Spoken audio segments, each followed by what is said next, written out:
something is brewing. And if you're not paying attention to what's happening in the WNBA right now, I promise you, you're going to miss one of the most quietly explosive, emotionally charged storms of the season. Because this Sunday, there's a collision coming. A collision that feels less like a game and more like a test of identity, character, control, and survival. And at the center of it all, like the eye of a hurricane, stands Caitlin Clark, the most talked about player in women's basketball history, carrying not just the Indiana fever on her back, but the attention of an entire generation of fans who've shown up, sold out arenas, and tuned in not just to watch her hoop, but to witness what could only be described as a transformation of the game itself. But here's the thing. Here's where it gets real, where the temperature changes. Because this upcoming showdown between the Fever and the reigning champions, the Las Vegas Aces, isn't happening under ideal conditions. Not even close. In fact, it's unfolding under a heavy, ominous cloud. One that doesn't show up in box scores or press releases. One that most people won't even talk about until it's too late. And I'm telling you now, because if you look closer, if you peel back the stats and hype and headlines, what you'll find is that this Fever team, the one trying to establish its footing in the middle of the most brutal stretch of their schedule, is walking straight into a trap without its most important stabilizing force. Head coach Stephanie White, gone suddenly, quietly, without warning, reportedly tending to a personal matter, which we all respect. But from a basketball standpoint, let's not kid ourselves.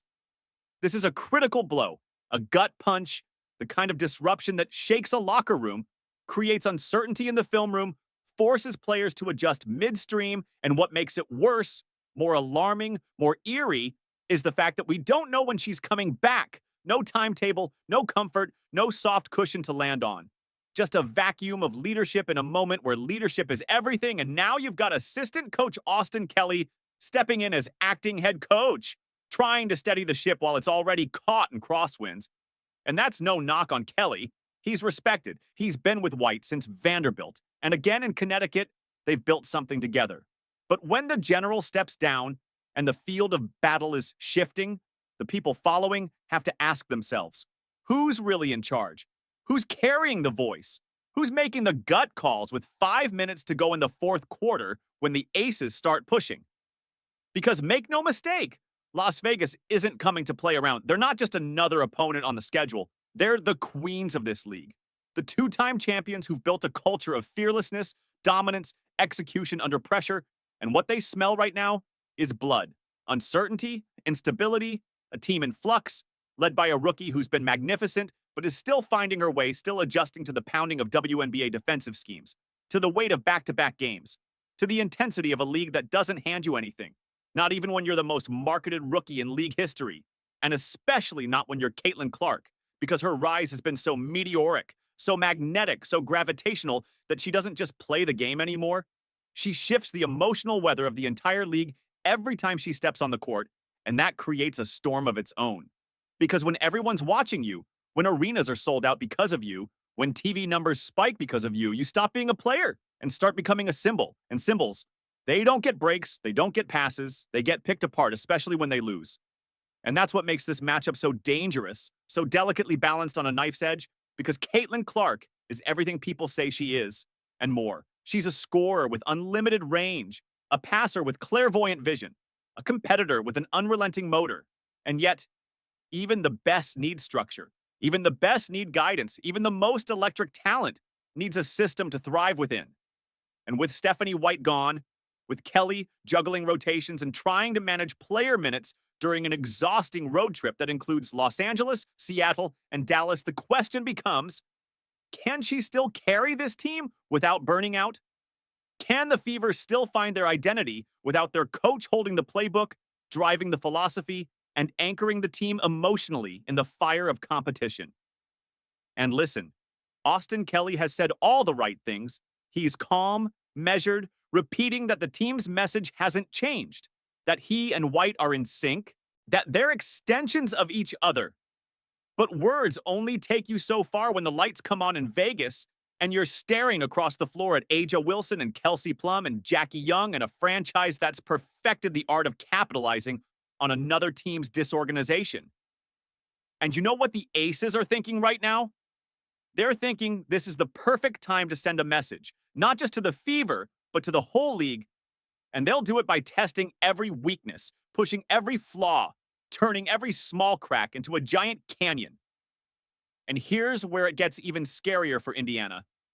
Clark is brilliant, yes, but her brilliance thrives when her teammates are also in rhythm, when her passes turn into assists, when her vision creates confidence in others, and when they're not clicking, when the rotations are off, when fatigue sets in, when roles feel unclear. Her impact can be neutralized, not because she gets worse, but because she gets isolated. And that's the exact plan that coaches are now talking about. Like Dawn Staley, who recently pulled back the curtain on what makes Clark so dangerous and how you can start to shut it down, not just by guarding her, but by cutting off her ability to lift everyone around her, by shrinking the effectiveness of her teammates until it's just Clark on an island, forced to do it all. And the Aces know this. They've seen the film, they've tracked the data, and they're not going to let her beat them with passing. They're going to dare her to take every shot, to carry every possession, and then they're going to hound her, trap her, physically grind her down across 4 quarters.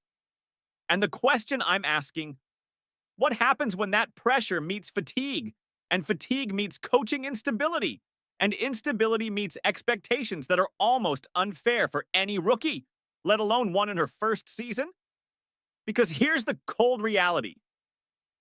Caitlin Clark isn't being treated like a rookie. She's being treated like a savior. And that's a dangerous role to live in, especially when the safety net beneath you is suddenly gone. And while Clark has already proven she's up for the spotlight, racking up points, assists, rebounds, breaking records, filling arenas, what we haven't seen yet is how she responds when it all starts to go sideways, when the defense tightens, when the coach is missing, when the legs are heavy, when the scoreboard is tilted and the crowd is roaring against her. And this game, this moment, this matchup, it has all the ingredients to show us exactly that, because it's not just the game. It's everything around the game that matters now. How the team communicates, how they handle adversity mid-quarter, how Kelly manages his huddles, how the role players step up or disappear, how the Aces exploit every rotation, every screen, every miscommunication. And this is why I said from the start, this isn't just another game. It's a slow burning test of structure, patience, psychology, and leadership. And as much as we want this to be about stats and highlights, the truth is, this is about what happens in the shadows, in the spaces between the baskets, in the timeout huddles where voices rise or fall.